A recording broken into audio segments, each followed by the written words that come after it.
Praise the Lord. मैं आशा करती हूँ कि आप सभी लोग भले चंगे हैं जी हम लोग भले चंगे हैं। और हम भी भले चंगे हैं। और फेसबुक के माध्यम से, यूट्यूब के माध्यम से जितने भी हमारे प्रिय भाई बहन लोग सुनते हैं, मैं आशा करती हूँ सभी भले चंगे ही हैं। जी और मैं कुछ महत्वपूर्ण सूचनाएं करना चाहती हूँ, विशेष करके जैसे खरी शिक्षा के बारे में। अभी विशेष करके हम लोग जानते हैं कि 2026 जून के महीने से हमारे शॉर्ट टाइम बाइबल कॉलेज फिर से शुरू होंगे, है ना। तो जो कोई लोग इच्छुक हैं कि शॉर्ट टाइम बाइबल कॉलेज करना, अगर जो कोई भी चाहते हैं तो वो लोग कर सकते हैं, है ना। और मैं प्रभावती किस्कू अपने फेसबुक और यूट्यूब चैनल पर मैं सबों का स्वागत करती हूँ, वेलकम करती हूँ। मैं अद्रा पुरुलिया वेस्ट बंगाल से मैं हूँ और मैं यहाँ लीडर के क्षेत्र पर इस पुरुलिया डिस्ट्रिक्ट में मैं काम करती हूँ। मैं ऑनलाइन टीचर भी हूँ और मैं छोटा सा हाउस चर्च भी लेती हूँ। जो कोई अगर इच्छा रखते हैं कि हमारे साथ संगति करने के लिए, तो वो लोग हमसे संपर्क कर सकते हैं और हमारे साथ संगति वो लोग कर सकते हैं। विशेष करके अभी का समय में खरी शिक्षा मिलना हर एक विश्वासी के जीवन में बहुत ही महत्वपूर्ण है, क्योंकि शिक्षा ही है, वचन ही है जो आपको सुरक्षित रखता है। क्योंकि प्रभु यीशु मसीह ने कहा था, हम लोग यूहन्ना का पुस्तक अगर देखेंगे, यूहन्ना उसका 1 अध्याय उसका 1 पद पे देखेंगे तो वहाँ लिखा था क्या, आदि में वचन है, वचन परमेश्वर है ना। और सचमुच में जो वचन को आज हम लोग सिखाते हैं और सीखते हैं, वो वचन कौन है, हमारा प्रभु यीशु, क्योंकि वो देह बन करके इस पृथ्वी पर आया। और इसीलिए मैं कहती हूँ कि वचन को जानना बहुत जरूरी है एक विश्वासी के लिए। आपके जीवन में अगर वचन नहीं है तो फिर आपका एक मसीह होना भी बेकार है ना। तो इसलिए मैं कहती हूँ कि आप जरूर, आप सभी लोग मेरे प्रिय, खरी शिक्षा को, खरी वचन को जरूर फॉलो कीजिएगा। अपने आप को एजुकेटेड कीजिए और दूसरों को भी एजुकेटेड कीजिए, क्योंकि अभी हम लोग जानते हैं बहुत सी गड़बड़ियाँ मसीह समाज में फैल चुके हैं। और तो आज के वचन की ओर हम लोग जाएंगे। विशेष करके आज के वचन को हम लोग देखेंगे इब्रानी उसका 12 अध्याय उसका 12 पद से हम लोग 17 पद तक हम लोग देखेंगे। तो मैं आशा करती हूँ कि आप लोग निकाले होंगे अपने अपने बाइबल। कितना तक पढ़ना है? 17 तक ही पढ़ना है। इब्रानी 12 अध्याय उसका 12 पद से लेकर 17 पद तक हम लोग देखेंगे। अच्छा, इब्रानी 12 इसीलिए ढीले हाथों और निर्बल घुटनों के सीधे करो तेरा, और अपने पाँव के लिए सीधे मार्ग बना कि लंगड़ा भटक न जाए। हाँ, यहाँ पर लिखा हुआ है, अगर इसका हेडलाइंस को अगर हम लोग पढ़ेंगे तो वहाँ लिखा हुआ है उपदेश और चेतावनी, है ना।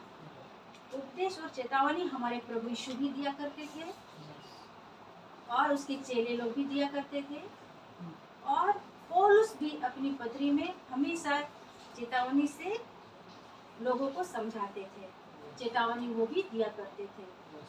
अगर हम लोग देखेंगे उपदेश और चेतावनी के बारे में, तो जैसा प्रभु यीशु मसीह ने चला था अपने जीवन काल में, जैसे सेवा करते थे, उसके चेले लोग भी वैसे ही चलते थे, है ना। और पौलुस भी उसके जैसा ही चला, है ना। तो यहाँ पर लिखा हुआ है 12 पद से, इसलिए ढीले हाथों और निर्बल घुटनों को सीधे करो, 13 पद, और अपने पाँवों के लिए सीधे मार्ग बनाओ कि लंगड़ा भटक ना जाए पर भला चांगा हो जाए, है ना। यानी कि कहीं ना कहीं देखा जाए भटकने का चांस है। आप मसीह में होके भी आप भटक सकते सकते हैं। आज हम लोग बहुत सारे ऐसे विश्वासियों का, मसीहियों का जीवन हम लोग देखते हैं तो मसीह में होके भटक गए हैं, है ना।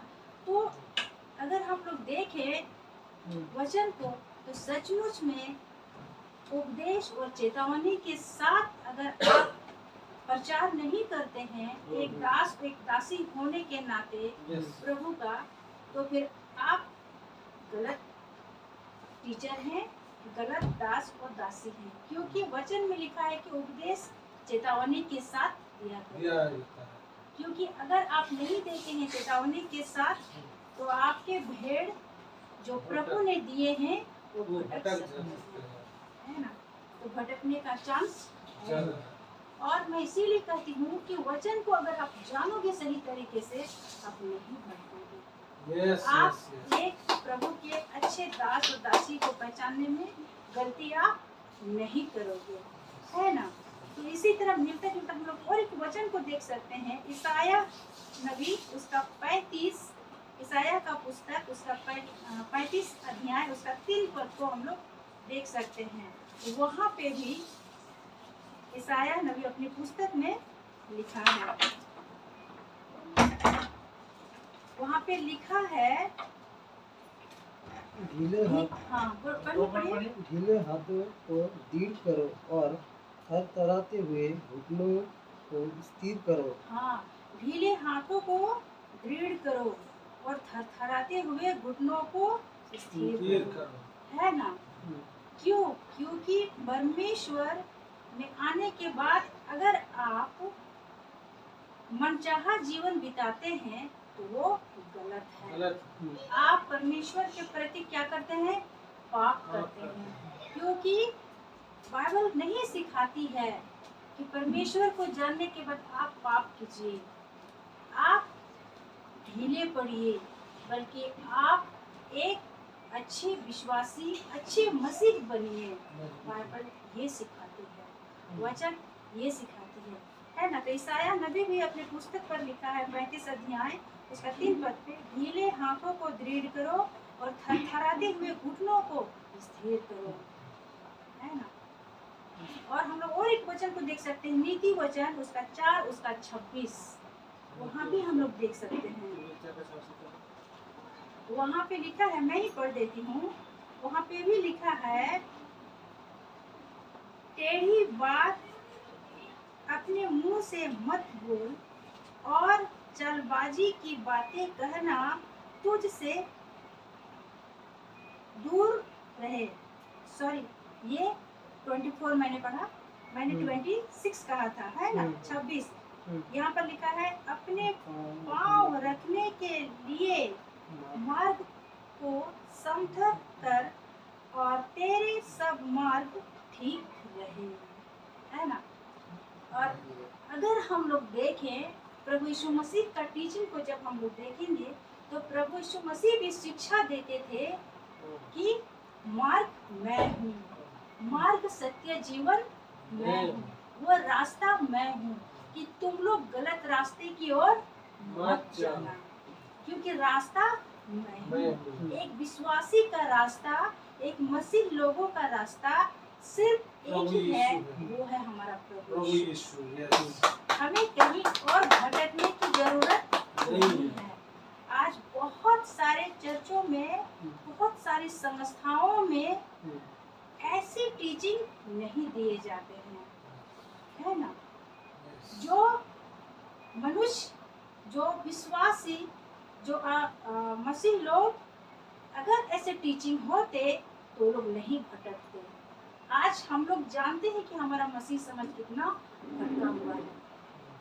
कई बार हम लोग अपने अड़ोस पड़ोस में लोगों को देखते हैं, दुख होता है। एक विश्वासी होने के नाते, एक मसीह होने के नाते वो गलत जिंदगी वो लोग जीते हैं। अगर सही शिक्षा उनके पास होते, सही वचन उनके पास होते, तो कहीं ना कहीं वो परमेश्वर का, प्रभु यीशु मसीह का पवित्र आत्मा को वो भय मानते हैं।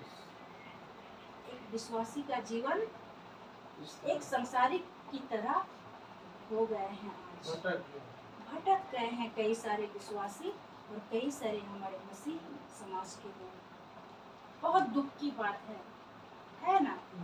तो अगर हम, वही तो मैं कहती हूँ कि अगर हम लोग वचन को अच्छा से जानेंगे, अच्छा से अगर पढ़ेंगे, तो हम लोग जानते हैं कि हम लोग नहीं भटक सकते हैं, कोई भी हमको भटका नहीं सकते हैं।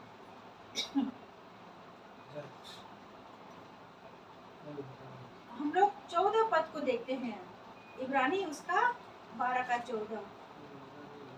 सबसे मेल रखो और उस पवित्रता के खोजी हो जिसके बिना कोई प्रभु को कदापि न देखेगा। यहाँ पर लिखा है कि तुम सब क्या करो, मेल रखो, सबसे प्रेम रखो, है ना, और उस पवित्रता के खोजी हो जिसके बिना कोई प्रभु को कदापि ना देखेगा। हमारा प्रभु कहता है क्या कि सबसे मेल रखो। सोचने वाली बात है, जो गलत जिंदगी जीते हैं मसीह को करके, विश्वासी हो करके, क्या आप उसके साथ मेल रख सकते हैं? नहीं रख सकते हैं, क्योंकि हम लोग जानते हैं कि बुरी संगति अच्छे चरित्र को बिगाड़ देती है। मेल मिलाप हमको उनके साथ रखना है जिनका चरित्र सही हो, जो प्रभु का भय मानता हो, है ना। हम सबके साथ मेल मिलाप नहीं रख सकते। एक विश्वासी होकर के वो दारू पीता है, एक विश्वासी होकर के वो व्यभिचार करता है, कि आप उसे मेल मिलाप कर सकते हैं? नहीं कर सकते हैं। तो वही बात है, लेकिन यहाँ लिखा है कि सबसे मेल मिलाप रखो और उस पवित्रता के खोजी हो जिसके बिना कोई प्रभु को कदापि ना देखेगा।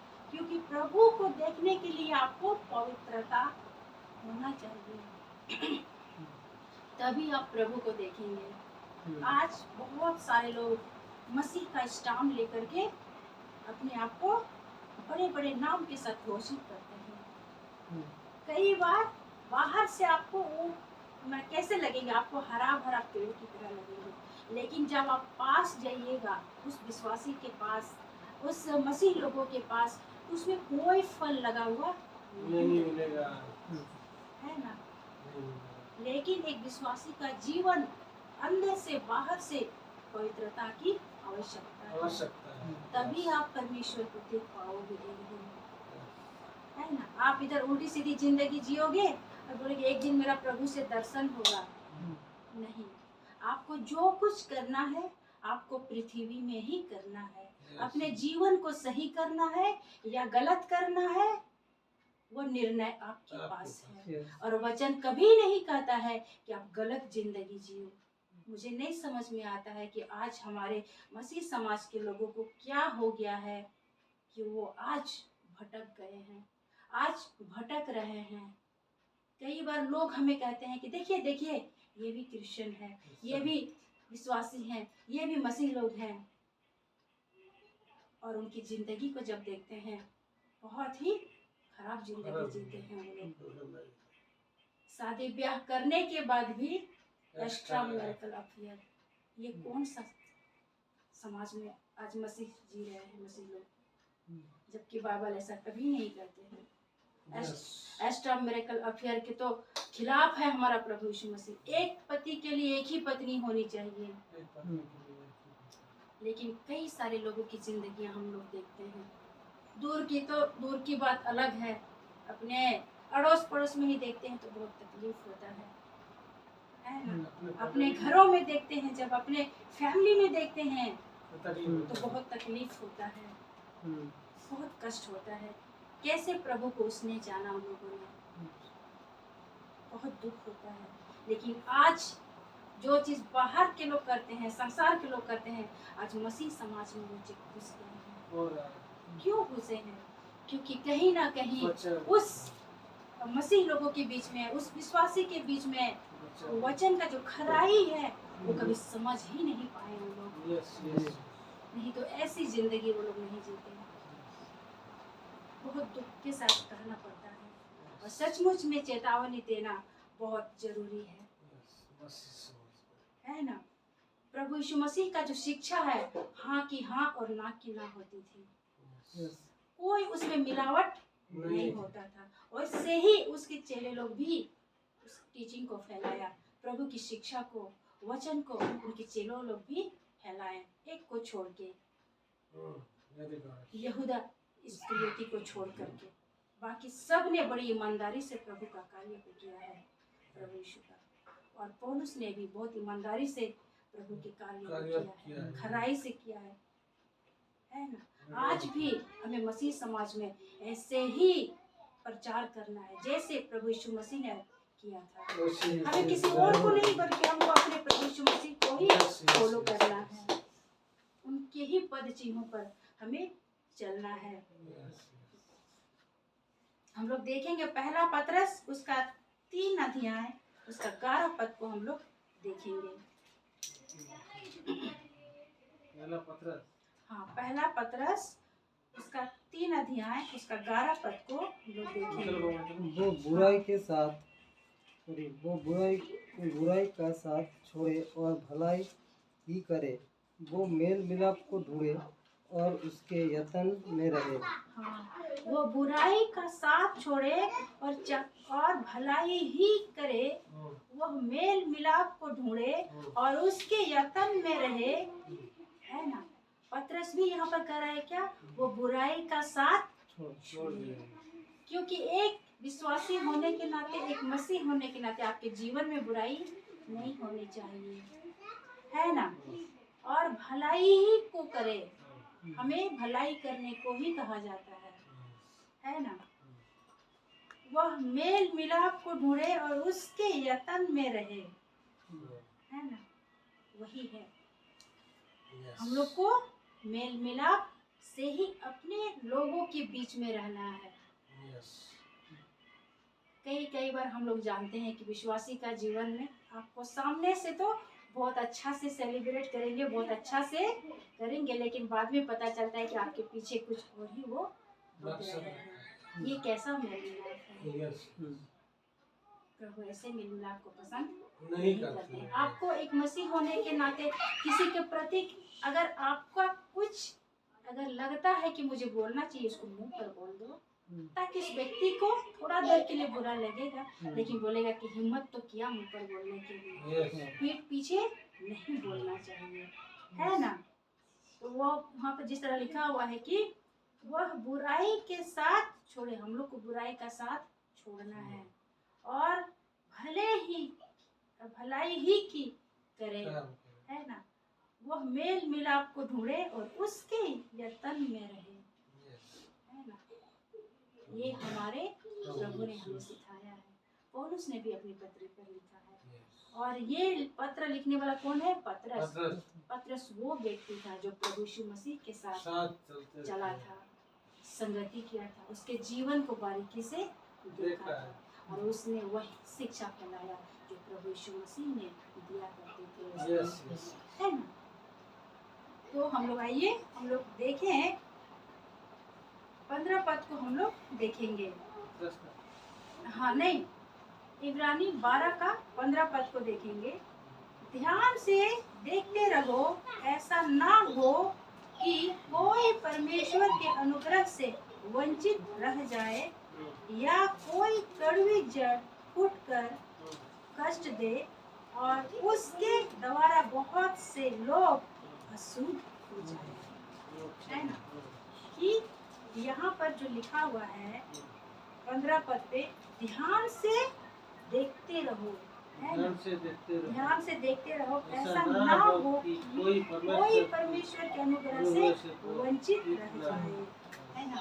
परमेश्वर का अनुग्रह से कोई भी वंचित ना रह सके। आज परमेश्वर नहीं चाहता है कि एक भी मनुष्य परमेश्वर से अलग, और विशेष करके विश्वासी लोग तो परमेश्वर कभी भी नहीं चाहता है कि वो हमसे अलग, है ना। क्योंकि हम लोग जानते हैं कि प्रभु यीशु मसीह क्रूस पर जब बलिदान हुआ तो वो किसी एक के लिए नहीं हुआ था, सिर्फ जूइश के लिए या इजरायली के लिए या अन्य जाति के लिए, बल्कि वो पूरे मानव जाति के लिए उसने बलिदान हुआ है यस है ना। प्रभु यीशु मसीह किसी एक जाति धर्म एक कौम को नहीं देख रहा है, वो सारे मानव जाति को देखता है ना। वो सबका प्रभु है। लोग माने ना माने उन लोगों के ऊपर निर्भर है। कई सारे लोग क्या कहते हैं, वो ईसाइयों का है, वो इजरायली का है ना? नहीं, प्रभु यीशु मसीह सबका है। सबके लिए उस क्रूस पर अपना लहू बहाया है, ताकि हर एक मनुष्य जो कोई विश्वास करे कि वो नाश ना हो बल्कि अनंत जीवन प्राप्त हो, है ना। सचमुच में हमारा प्रभु कभी नहीं चाहता है क्या कोई भी उसके अनुग्रह से वंचित रहे। वो हमारा प्रभु यीशु मसीह चाहता है कि हर एक मनुष्य का अनुग्रह दया सब पर किया जाए। वो मनुष्य ही है जो उससे अलग होना चाहते हैं। आज मनुष्य जैसा जिंदगी जीना चाहते हैं वैसा जिंदगी जी रहे हैं, लेकिन प्रभु ने ऐसा कभी नहीं सिखाया। प्रभु ने सबको, सब मनुष्य को एक समान बनाया है ना। और प्रभु यीशु मसीह पर विश्वास करने से हर एक मनुष्य का उद्धार हो सकता है, चाहे आप कोई भी धर्म जाति कौम से आए हैं। प्रभु किसी जाति, किसी धर्म, किसी कौम को नहीं देखता है, और वो चाहता है कि सबके ऊपर अनुग्रह है ना। कहाँ मिलेंगे ऐसा? हम तो अपने आप को गर्व महसूस करते हैं कि जिंदा रहते हुए हमने उस मसीहा को जाना। मेरी तो कोई औकात नहीं थी कि हम उसको पहचान पाए, ये तो उनकी दया थी, उनका अनुग्रह था, उसने मुझे अपना पहचान। ये प्रभु नहीं, मेरे बिना इस संसार का उद्धारकर्ता और कोई नहीं। और मैंने जाना इस बात को कि सचमुच में हमारा प्रभु यीशु मसीह के बिना हम मनुष्य का उद्धार कोई कर ही नहीं सकता। ये बहुत गंभीर बात है, बहुत रहस्य की बात है, ये आत्मिक बात है ना। ये आत्मिक लोग ही समझ पाएंगे। जो खुदा को ढूंढते हैं वही समझ पाएंगे कि मैं क्या कह रही हूँ, है ना। तो वही बात यहाँ पर लिखा हुआ है कि ध्यान से देखते रहो, ऐसा ना हो कि कोई परमेश्वर के अनुग्रह से वंचित रह जाए या कोई कड़वी जड़ फूट कर कष्ट दे और उसके द्वारा बहुत से लोग अशुद्ध हो जाए, है ना। आज हम लोग जानते हैं कि आज कुछ लोगों के जीवन में वचन नहीं रहने के कारण शुरू में मसीह में आते हैं। मैं भी विश्वास करती हूँ, मैं भी चलूंगी प्रभु के साथ। जैसे ही बाहरी उन पे ताड़ना जब पड़ जाते हैं, वो लोग अपना रास्ता चेंज कर देते हैं, बदल देते हैं। लेकिन नहीं, ऐसा कहीं भी लिखा हुआ नहीं है कि अगर आप एक मसीह के पीछे चलोगे तो तुमको आनंदमय जीवन ही मिलेगा, है ना। प्रभु ने कहा है कि बेटा तुम मेरे पीछे चलोगे तो कष्ट तो तुमको भोगना ही है। कष्ट मुझे मिला है तो कष्ट तुमको भी मिलेगा ही, है ना। लेकिन बहुत सारे लोगों को प्रलोभन देते हैं, आपका ये मिल जाएगा, आपका वो मिल जाएगा, आपका वो बनेगा। नहीं, ऐसा कुछ नहीं है, वो गलत शिक्षा है। आप मसीह में आओगे तो कष्ट तो है, हाँ, लेकिन एक दिन आनंद आपको जरूर मिलेगा जब इस पृथ्वी को छोड़ करके आप चले जाओगे, है ना। इसको बोलते हैं आनंद जीवन, इटर्नल लाइफ, है ना, कभी ना खत्म होने वाले जीवन। बहुत सारे मनुष्य संसार में रहते हुए चीज को समझ नहीं पाते हैं, आज भी वो इधर उधर भटक जाते हैं, है ना। लेकिन प्रभु ने कहा है कि जो कोई मुझ पे विश्वास करेगा वो नाश नहीं होगा बल्कि आनंद जीवन को प्राप्त करेगा। बहुत समझने वाली बात है।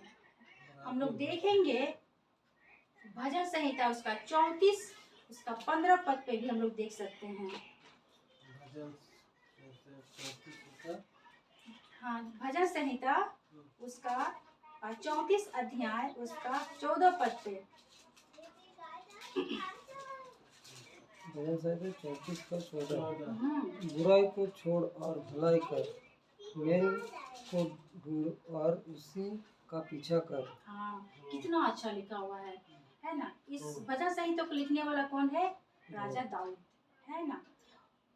बुराई को छोड़ और भलाई कर, मेल को ढूंढे, सॉरी, मेल को ढूंढ और उसी के पीछे पीछा कर, है ना, उसी का पीछा कर, बुराई का नहीं, किसका, मेल का, है ना, बुराई को छोड़ दो और भलाई भी कर, है ना, मेल को ढूंढे और उसी का पीछा कर। कितना सुंदर लिखा हुआ है ना? आज हम लोग जानते हैं कि लोग कहाँ कहाँ भटक रहे हैं आज, है ना, बहुत दुख की बात है। कोई पत्थर में और एक वचन को हम लोग देख सकते हैं, दूसरा यूहन्ना उसका 1 अध्याय उसका 8 पद को हम लोग देख सकते हैं। दूसरा यूहन्ना 1 अध्याय उसका 8 पद को भी हम लोग देख सकते हैं। यहाँ पर लिखा, मैं ही पढ़ देती हूँ। यहाँ लिखा है, अपने विषय में चौकस रहो कि जो परिश्रम हमने किया है उसको तुम गंवा ना दो, वरन उसका पूरा प्रतिफल पाओ, है ना, यही लिखा है ना। क्योंकि जो परिश्रम किया है, प्रभु ने जो परिश्रम किया था मनुष्य के लिए, कि तुम्हारा गंवा ना जाए। शैतान हमेशा ताकने रहता है, और विश्वासी का तो टारगेट ही करता है। जिसका संपर्क प्रभु यीशु मसीह से है, अच्छा से, उसको तो वो पॉइंट पर रखता है टारगेट, किस तरह से उसको गिराए। वही बात यहाँ पर लेखक यूहन्ना कह रहा है, अपने पत्री पर लिखा है जो 8 पद पे, अपने विषय में चौकस रहो कि जो परिश्रम हमने किया है उसको तुम गंवा ना दो, वरन उसका पूरा प्रतिफल पाओ। जो हमने परिश्रम किया है, अपने विषय में क्या रखो, चौकस रखो। सचमुच में अपने विषय में चौकस रखना बहुत जरूरी है। ये समय जो हम लोग जी रहे हैं अभी बहुत ही हम लोग ऐसे टाइम पर जी रहे हैं कि हर एक चीज बाहर में क्या है, आप देख करके भटक सकते हैं। आपके अंदर में अगर वचन है तो आप नहीं भटकोगे, है ना। तो अपने ऊपर क्या करना है, चौकस, अपने ऊपर क्या करना है, ध्यान देना है कि हम किधर जा रहे हैं, बहुत ध्यान देना है। वही बात यहाँ पर कर रहा है, ताकि तुम क्या करो, उसका प्रतिफल पाओ। जिस इंतजार से में हम लोग जो हैं, विश्वासी लोग, मसीह लोग, की एक दिन प्रभु आएगा, अपने संग हमें ले जाएगा। हमारे रास्ते अच्छे रहेंगे तब तो, हमारे जीवन में पवित्रता रहेंगे तब तो, हमारे जीवन में मेल मिलाप रहेंगे तब तो, दूसरों की भलाई करेंगे तब तो। ये सारा छोड़ करके अगर हम गलत जिंदगी जीते हैं, एक मसीह की तरह, सॉरी, एक संसारिक लोगों की तरह, तो क्या प्रभु उनको ले जाएंगे, गिराएंगे? नहीं ले जाएंगे। इसीलिए अपने ऊपर ध्यान देने की बहुत जरूरी है, अपने ऊपर चौकस देने की बहुत जरूरी है। हम लोग और एक पद को देखेंगे, व्यवस्था विवरण उसका 28 उसका 18 पद को हम लोग देखेंगे।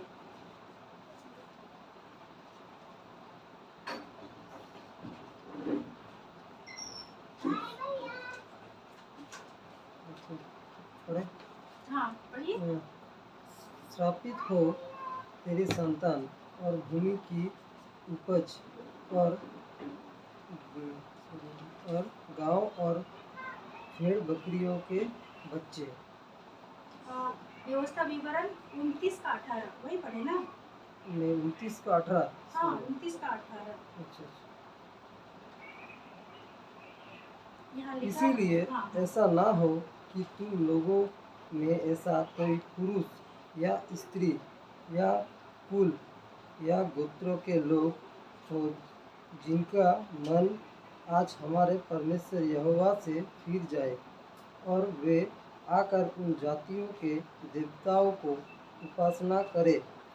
फिर ऐसा ना हो कि तुम्हारे मध्य ऐसे कोई जड़ हो जिससे विष या कड़वा फल निकले। हाँ, यहाँ पर भी हम लोग अगर देखेंगे, व्यवस्था विवरण लिखने वाला कौन था? मूसा था, है ना। तो यहाँ पर भी वही बात सेम लिखा है, इसलिए ऐसा ना हो कि तुम लोगों में ऐसा कोई पुरुष या स्त्री या कुल या गोत्र के लोग हो जिनका मन आज हमारे परमेश्वर यहोवा से फिर जाए और वे जाकर उन जातियों के देवताओं की उपासना करे। फिर ऐसा ना हो कि तुम्हारे मध्य ऐसी कोई जड़ हो जिससे विष या कड़वा बीज उगा हो, है ना। तो यहाँ पर भी चेतावनी उस टाइम इजरायली लोग को दिया जाता था। मूसा कह रहे थे कि तुम्हारे बीच में सिर्फ परमेश्वर के अलावा कोई और नहीं होना चाहिए, है ना। और अगर हम लोग आज के टाइम में भी देखेंगे, जो विश्वासी कमजोर होते हैं वो हर एक चीजों को क्या करते हैं, उसको भी ईश्वर बना देते हैं, पत्थर लकड़ी, है ना। जबकि कहा गया है कि ईश्वर हमारा क्या है, एक ही है। विश्वासी का, मसीह लोगों का ईश्वर एक ही है और हमको औरों को ढूंढने की आवश्यकता नहीं है। हमारा प्रभु यीशु मसीह के अलावा और कोई भी हमारा ईश्वर नहीं होना चाहिए। हमारा वही गॉड है ना। Yes yes yes. तो सचमुच में उस समय भी मूसा अपने लोगों को कहते थे कि यहोवा परमेश्वर के अलावा कोई और भी ईश्वर नहीं मानना तुम लोग, क्योंकि वही है हमारा ईश्वर। लेकिन हम लोग जानते हैं कि इजरायली लोग भी क्या हुए थे, है ना। तो यहाँ पर कितनी सुंदर बातें लिखा हुआ है कि यहाँ पर इसलिए ऐसा ना हो कि तुम लोगों में ऐसा कोई पुरुष या स्त्री या कुल या गोत्र के लोग हो जिनका मन आज हमारे परमेश्वर यहोवा से फिर जाए। ऐसा ना हो तुम लोग का, है ना। पुरुष हो या स्त्री, हमारे यहोवा परमेश्वर से तुम लोग का मन नहीं हटना चाहिए। लेकिन हम लोग जानते हैं कि इस्राएली लोग भी भटक गए, लेकिन बहुत दुख की बात है, ऐसा नहीं होना चाहिए। और आज भी हमारे मसीह समाज में हमारे मसीह भाई बहनों को, विश्वासियों को भटकने की आवश्यकता नहीं है, क्योंकि हमारा रास्ता ही प्रभु है, हमारा रास्ता ही मसीह है, हमारा रास्ता ही यीशु मसीह है। और रास्ता हमको कहीं और नहीं मिलेंगे, और मिलेंगे भी तो चौड़ा रास्ता है ना। लेकिन प्रभु यीशु मसीह ने स्वयं कहा है कि सीधे रास्ते से तुम लोग प्रवेश करने की यात्रा करो, है ना। सचमुच में हमारे प्रभु कितने महान हैं, कितने अच्छे हैं, जो ऐसी शिक्षाएं देके गए हैं, है ना। हम लोग इस योग्य तो नहीं थे, हम तो अन्य जाति थे, है ना, कि हम लोग उस मेज से खा सके, क्योंकि वो जो मेज प्रभु ने बिछाया था वो पहले तो इजरायली का ही था, जूहिस का ही था। जब वो लोग नहीं समझ पाए उसकी मूल्य को, प्रभु ने हमारे लिए द्वार खोल दिए। हम अन्य जाति के लिए द्वार खोलते, लेकिन हम लोग तो वहाँ पर हम लोग कोई भी ये नहीं था, रास्ता ही नहीं था। प्रभु जानता है, प्रभु जानता था कहीं ना कहीं मेरा ए प्लान फेल होगा तो मैं बी प्लान को करूँगा। और सचमुच में ये आज हमारे पास बोले तो क्या मतलब ये हम लोग के लिए बहुत ही शुभ समाचार है ये, कि हम अन्य जाति के लिए प्रभु ने द्वार खोल दिया। जो कोई हो तुम लोग पृथ्वी में, जो कोई भी हो तुम लोग, किसे मुझ पे विश्वास करो, किस पर, प्रभु यीशु पर, तुम जरूर तुम नाश नहीं होगे, तुम अनंत जीवन के भागी होगे। तुम्हारा मूल्य को मैं क्रूस पर चुका दिया। आज बहुत सारे लोग कहता है क्या, धर्म परिवर्तन, धर्म परिवर्तन। अरे बाबा, धर्म परिवर्तन तो पहली बात होता ही नहीं है, जीवन परिवर्तन होता है। और हमारा प्रभु यीशु मसीह का कोई धर्म नहीं था, और धर्म लेके उसने आया भी नहीं था इस पृथ्वी पर, उसने मनुष्य को बचाने आया। जो मनुष्य को बनाया था परमेश्वर ने, जो फेल हो गया था आदम और हवा, उस मनुष्य को बचाने हमारा प्रभु यीशु मसीह आया, Yes, दूसरा yes. आदम बन करके। Yes, yes. है ना, ये बहुत रहस्य की बात है। आत्मिक जब हम बात लोग है। सोचते हैं तो हम लोग सचमुच में हम लोग सोचते हैं कि सच में हम कितने सौभाग्य जिसको बोला जाता है वो Yes. लोग हैं जो खुदा ने हमें चुना। हमारा प्रभु यीशु मसीह ने हम पे दया किया, अनुग्रह किया कि हम उस संसार के भीड़ में हम हो ना जाएं। फिर यहाँ पर हम लोग देखें 16 पद में लिखा है, इब्रानी 12 का 16 पद पे, ऐसा ना हो कि कोई उन व्यभिचारी या एसाव के समान अधर्मी हो जिसने एक बार के भोजन के बदले अपने पहलौठे होने का पद बेच डाला। है ना, हम लोग एसाव का जिंदगी को जानते हैं।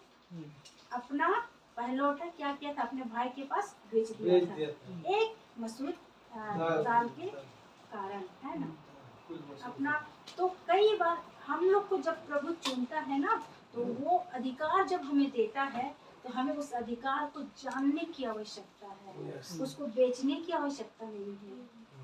नहीं तो हम उस एसाव की तरह रह जाएंगे, हम पैर पटके या माथा पटके, हमको उस अवसर को मिलने की आवश्यकता नहीं होगा। फिर इसीलिए प्रभु को हम लोग जो अवसर जब हमें देता है, पृथ्वी से जब हमें वो चुनता है, तो हमें उसका वैल्यू समझ में आना चाहिए। एक विश्वासी को और एक मसीह को Yes, समझ में yes. आने की आवश्यकता आवश्यकता है ना।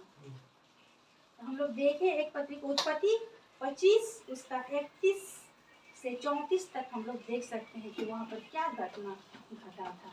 हालांकि हम लोग जानते हैं, लेकिन फिर से हम लोग और एक बार दोहराएंगे। है ना, 25 अध्याय उसका 31 पद से हम लोग 34 पद तक पढ़ेंगे। याकूब ने कहा, अपना पहलौठा का अधिकार आज मेरे हाथ बेच दे। एसाव ने कहा, देख मैं तो अभी मरने पर हूँ, इसीलिए पहलौठा के अधिकार से मेरा क्या लाभ होगा। याकूब ने कहा, मुझसे सभी शपथ खा। अंत उससे शपथ खाई और अपना पहलौठे का अधिकार याकूब के हाथ में बेच डाला। हाँ, यहाँ पर क्लियर लिखा हुआ है ना, यहाँ पर इसे 31 पद पे उत्पत्ति उसका 25 अध्याय उसका 31 से हम लोग 34 तक देख रहे हैं। है ना, याकूब ने कहा, अपना पहलौठे का अधिकार आज मेरे हाथ बेच दे। है ना, 32 एसाव ने कहा, देख मैं तो अभी मरने पर हूँ, इसलिए पहलौठे के अधिकार से मेरा क्या लाभ। मतलब इतना सस्ता बना दिया एसाव। और उसमें पहला हम लोग जानते हैं कि पहला का अधिकार क्या होता है ना, मतलब इतना सस्ता बना दिया। फिर यहाँ पर 33 में देखें, याकूब ने कहा, मुझसे अभी शपथ खा। याकूब अगर हम लोग जानते हैं तो वो चालाक भी था। है ना, तो बोल रहा है कि मुझसे अभी शपथ खा। उसको क्या कर रहा है, कसम खिला रहा है, प्रॉमिस करो। है ना, मुझसे अभी शपथ खा। अतः उसने उससे कहा, खाई और अपना पहलौठे का अधिकार याकूब के हाथ बेच डाला। है ना, याकूब के हाथ में क्या कर दिया, पहलौठे होने का अधिकार बेच दिया। 34 पद, इस पर याकूब ने एसाव को रोटी और पकाई हुई मसूर की दाल दी और उसने खाया पिया और उठकर चला गया। तो एसाव ने अपना पहलौठे का अधिकार तुच्छ जाना। क्या जाना उसने, तुच्छ जाना। जो अधिकार होता है पहलौठे का, उसने क्या जाना, तुच्छ जाना। सचमुच में हम लोग जानते हैं कि जब प्रभु किसी को अधिकार देता है तो कभी भी उसके अधिकार को तुच्छ नहीं जानना है। तो ये बात उसको समझ में नहीं आया, इसलिए क्या किया, अपना पहलौठे का अधिकार को उसने खो दिया। उसी उसका 3 अध्याय इसका 5 पद पे हम लोग देख सकते हैं और इसको अच्छा से। 3:5। इसीलिए अपने उन अंगों को मार डालो जो पृथ्वी पर है, अर्थात व्यभिचार, अशुद्ध, दुष्ट कामना, बुरी लालसा और लोभ को जो मूर्ति पूजा के बराबर है। हाँ, तो वहाँ पर लिखा है कि तो आपके अंदर में जो लालसा है, आपके अंदर में जो गंदी चीजें हैं, उन सबको क्या करो, मार डालो। किसके बराबर है? मूर्ति पूजा के अनुसार, है ना। तो लालच हो गया। यहाँ पर अगर देखें, एसाव ने क्या किया, खाने का लालच से क्या किया, अपना पहला जो अधिकार था, पहला उसने क्या किया, बेच दिया, है ना। और उसका मतलब उसने वैल्यू नहीं रखा। और ये सचमुच बहुत दुख की बात है। तो जब हम लोग को परमेश्वर चुनता है, विशेष करके विश्वासी लोगों को, मसीह लोगों को जब परमेश्वर चुनता है, तो कुछ गुण वो हम में देखता है, तभी वो हमें क्या करता है, चुनता है। क्या उस गुण को क्या हम हल्के में लेते हैं? ये बहुत ध्यान देने की बात है ना। हल्के में नहीं लेना है। कहीं ना कहीं परमेश्वर आपको अगर संसार से चुनता है, तो कुछ ना कुछ वो आपके जरिए काम करना चाहता है। एसाव की तरह उस अधिकार को तुच्छ जानना नहीं चाहिए, नहीं तो आप पैर पटकते हुए भी, सर मरते हुए भी, रोते हुए भी वो अधिकार को प्राप्त नहीं कर सकते हैं। परमेश्वर को हल्के में हम लोग नहीं ले सकते हैं, है ना। परमेश्वर महान है। वो मन को जानता है, हृदय को जानता है कि मनुष्य के अंदर में क्या चल रहा है। हम कभी भी किसी को, मनुष्य को धोखा दे सकते हैं, लेकिन परमेश्वर को हम धोखा नहीं दे सकते हैं। सचमुच में जिस अधिकार से अब जब परमेश्वर जब हमें चुनता है, वो अधिकार हमको जानने की आवश्यकता है। अपने परमेश्वर के हाथों में अपने आप को समर्पित करना है। उचित समय पर जरूर वो आपको रास्ता दिखाएंगे, है ना। 17 पद में लिखा हुआ है यहाँ पर, इब्रानी का 17 पद पे, तुम जानते हो कि बाद में जब उसने आशीष पानी चाही, तो अयोग्य गिना गया और आंसू बहा बहा कर खोजने पर भी मन फिराव का अवसर उसे ना मिला। किसको? एसाव बाद में क्या हुआ, पछताया कि, लेकिन वो इतना आंसू बहाया, उस आशीष को पाना चाहा, लेकिन वो अयोग्य गिना गया, उसको वो अधिकार नहीं मिला, वो अवसर नहीं मिला। आज अपने आप को जांचने की आवश्यकता है। हम एसाव की तरह नहीं, बल्कि हमको एक अच्छे प्रभु का बच्चा बनना है, एक प्रभु का अच्छा दास या दास बनना है, एक अच्छा प्रभु का प्रचारक बनना है। प्रभु का जो प्रचार है, जो खराई से जो करते हैं, जैसा शिक्षा उसने दिया प्रभु यीशु मसीह, वही शिक्षा को हम आगे फैलाएं और अपना अधिकार को हम तुच्छ ना जानें। क्योंकि प्रभु यीशु ने जब बुलाया है, तो कुछ ना कुछ हमें युद्ध के लिए ही बुलाया, अपने कामों में इस्तेमाल के लिए ही बुलाया है। ऐसे हमको नहीं बुलाया है। हमको उसकी मूल्य जानना है। प्रभु यीशु मसीह ने जो संसार से हमको चुन के जो अलग किया है, तो जरूर हमें इस्तेमाल करना चाहते हैं अपने राज्य के लिए। और एक मसीही का जीवन में होना चाहिए कि हम प्रभु के राज्य के लिए इस्तेमाल है ना। मेरे प्रियो, मैं आशा करती हूँ कि आज के इस वचन के माध्यम से हम लोगों ने सीखा है कि उपदेश चेतावनी के साथ देने की बहुत आवश्यकता है। क्योंकि अगर चेतावनी के साथ अगर हम शिक्षा नहीं देते हैं, तो विश्वासी मसीह लोग भटक सकते हैं। जैसा प्रभु का टीचिंग था, हमारा प्रभु यीशु का, जैसे उनके चेलों का टीचिंग था, जैसे पौलुस का टीचिंग था, वही टीचिंग आज हमको मसीह समाज में मिलना है। मैं आशा करती हूँ मेरे प्रिय, इस सुंदर वचन से हम सभी कोई ब्लेसिंग हुए हैं, और जितने भी लोग सुनेंगे जरूर ब्लेसिंग होंगे, है ना। हाँ, आइए हम लोग प्रार्थना की ओर जाते हैं। और आज हम लोग का प्रभु भोज भी है। जय मसीह।